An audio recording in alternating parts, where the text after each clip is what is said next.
abu i adam yawa chuan na chuk na te lo pela chuan di lo ti dam bu kong te chuan lo dua chenga chuan lo dua da adam huna te abu i chan dai kui kan ka te i boisa pe se lang te amen darling, oh my darling, apa kata nama tenang ho darling, my darling,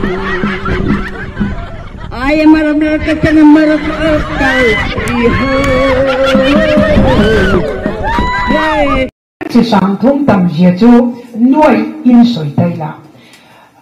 nuôi ra hi vay bê chế khát anh à vay bê chỉ sáng thông chú nuôi lết nuôi thùng anh